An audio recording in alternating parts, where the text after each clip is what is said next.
I just wanted to ask about using the law of attraction to develop telekinesis and telepathy and that sort of thing. Well, we want to play with you just a little bit. Do you go to school on how to use gravity? Do you study a course that says if I don't know about it, I might throw this up and it might just go away? And the reason that we're playing with you in this way is because it's not that you use law of attraction. It's that law of attraction manages all of the vibrational frequencies. And so phrase your question in another way. In other words, you're not using law of attraction. Law of attraction is responding to everything. So, is it possible to work yourself into vibrational alignment with having the ability, if you like, to move objects with, by intending to move them with... Whatever you want, but here's the thing.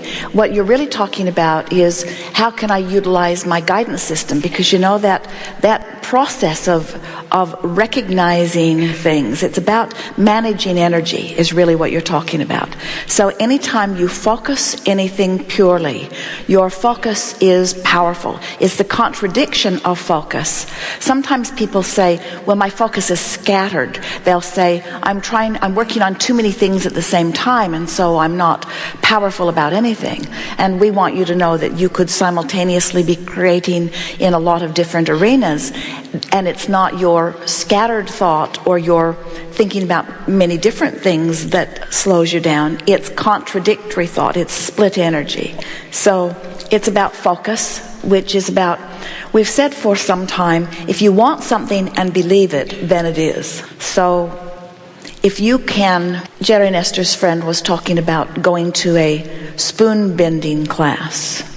And at first, no one was able to bend any spoons with their mind. And then all of a sudden, a woman said, well, look at that. And as everyone looked over and saw her spoon, just like butter in her hands, then spoons all over the room. In other words, because their sense of belief moved from it can't be done to it's being done. And then very soon the window closed and no one was bending spoons again. It was sort of like, can we do it? I hope we can do it. I'd like to do it. Oh, look, she's doing it. Oh, I'm doing it. That's crazy. No one can do that. And so it's just about you finding the place. These things we want to say to you are important. It must be something that you want and something that you expect. And expectation is a very good word. Wanting and believing seems two different focuses. Expecting is sort of wanting and believing all at the same time. So we would say to you, you can do anything that you expect that you can do. And there are no limits. If you can leave everybody else out of the equation, then you can accomplish a lot. So if for example, if I were to just close my eyes and imagine, if I were trying to move some object, if I imagine this object moving, if I expect it moving, if I expect it to move, and if I focus entirely on that thought, on that happening, then that will be, It would be easier for you to, in your mind, see it as having already moved. Because there's something about trying to stay with it that sort of slows you down. It's like, is it moving? Is it moving? Is it moving? Is it moving? Play with it and see what happens. And you'll find your own place within it, you see. Don't ask someone else. Don't need someone else to do it first. Just find your own, manage your own contrast. That's really what you're talking about here. And as regards telepathy as well, it would be the same thing more or less, wouldn't it? It would be just, is it just kind of tuning into it vibrationally? It's the same in the sense that it's something that most people have the ability to do but don't know they're doing. You are all more vibrational beings than you are anything else. And so you are communicating much more through vibration than you are through your language. Even your body language. In other words, you are emanating a vibration. But the thing that makes you not sure of that is that when you are on a different wavelength than someone else, then your reception with one another is not that good. You can talk to people and you can hear each other's words, but whether you're actually communicating is another thing altogether. Yes, but with telepathy or with conversation through thought, you're not hearing the sound, and so you're not being distracted by the conversation where you're not on the same wavelength. You only pick up when you are. How often are you with someone who says or answers the question that you were just thinking? It's what it is. Or how often do you know the telephone is going to ring before your ears tell you it is? You are all picking up on thoughts, and much more than you know. And the more you pay attention to that, the more it will actually be a part of your experience. Not only the more you pay attention to it, but the more you validate for yourself your ability to do it. The more you come to a place of expecting, you see. And in time, you'll just relax. You know, you walk into a room and you look to see who's there, or you say, I'm going to check out this room. And we would like to say that even though you may be using your physical senses to do it, that you are vibrationally knowing what's going on in the room much more than you are visually or auditorially, or in terms of fragrance or odor knowing. In other words, you are deciphering much more information than you know.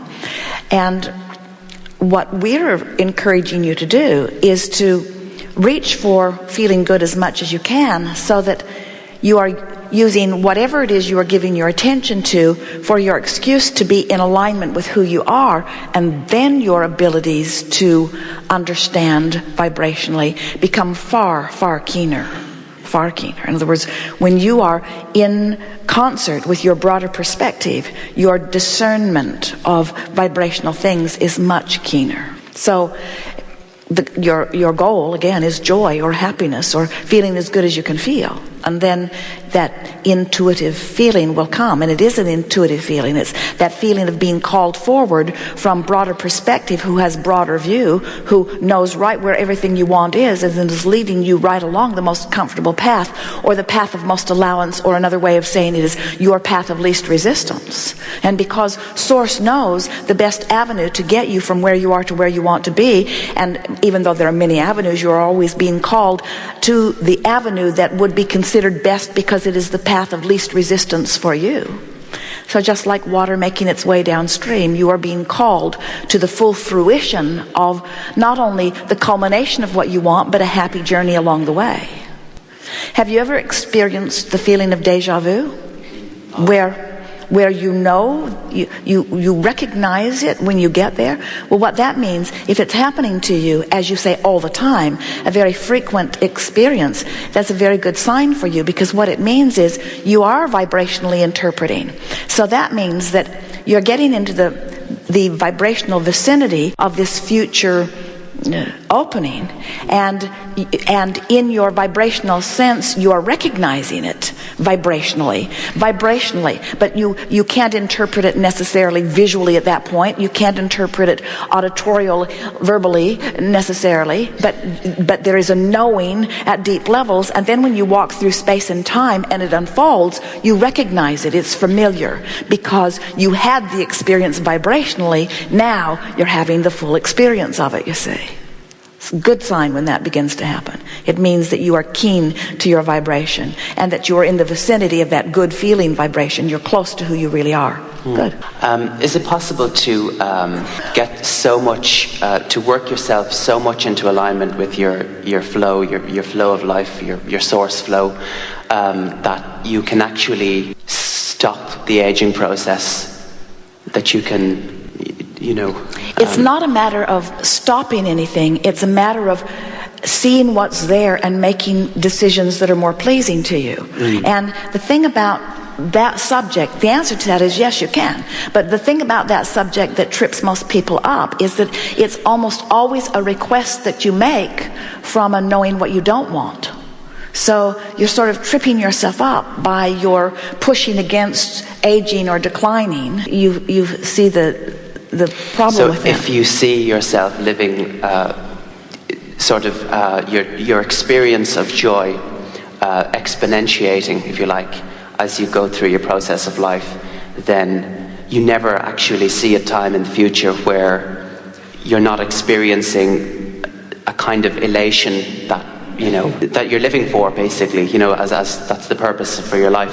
But if you see that constantly in your future, if you're constantly creating that in your reality, then you can constantly keep flowing with that. Those are perfect words, and that's actually the best way to go about that, because in your exhilaration about life, and in your always reaching for what feels best, and in your focus upon things that you want and using a myriad of things as your excuse to tune into who you are, you could maintain or improve your physical beingness. Aging, you can't stop aging as long as you're physically focused, because aging is moving through time. But you can stop the effects of aging, you can stop the decline that is something that so many people have come to expect. You hardly meet anybody that isn't worried about peaking out, and it's really interesting the different places you think you've peaked out at, you see. And if you were more focused upon who you are as an energy being and less concerned about who you are as a manifestational being, and that's what we've been talking about all day here, isn't it? About finding the vibration of it, about finding the feeling place of it, about taking emotional journeys, not laying all of your credibility or all of your evidence on what's manifesting, but keep yourself focused upon the feeling of what's becoming. In your physical terms, sometimes you say you're either growing or you're dying, and I say, and because I say, you say in your physical body, I'm either growing or I'm dying, then there is a feeling that I can allow myself to become positively, or I cannot hold myself back from what's becoming negatively. And we say, you are only ever becoming. There is no decline. If you could see the bigger picture, and you could realize that you are source energy in an eternal state of expansion, that the decline is only an illusion that this physical time-space reality provides. And many would say, well, it seems that since we are given birth, which is the becoming into this environment, and death, which is the releasing from it, that maybe those beginnings and endings are important. And we say they are important to the focusing, because it does help you. Now, there's a deadline for you, isn't there? In other words, it does help you to focus within the framework. That's what this time-space reality really does give to you. It gives you an arena in which to focus specific energy for the purpose of fine-tuning it. But it is not necessary for you to come and climb to a peak and then slide down the other side of it. If you can catch the spirit of who you really are eternally, so that you have that non-physical zest for life, then it is possible for you to come to your fullest alignment, and then let the opportunities that present themselves to you in the form of contrast help you to define where you're going, and you could stay in this delicious place of riding that wave indefinitely. The reason that you come and go as you do is because you have found that it is easier to focus fully and in a non-resistant way when you are fresher to the experience. For most, the longer you stay, the less the contrast benefits you and the more you push against it. But it does not have to be that way. Yeah.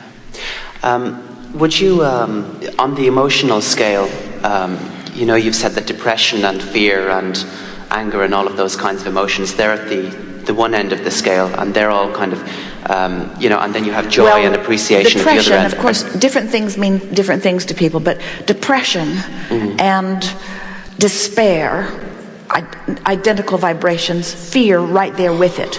Anger, much further up the scale. In other words, you are in a far better state when you're angry than when you're depressed. Depression is utter powerlessness.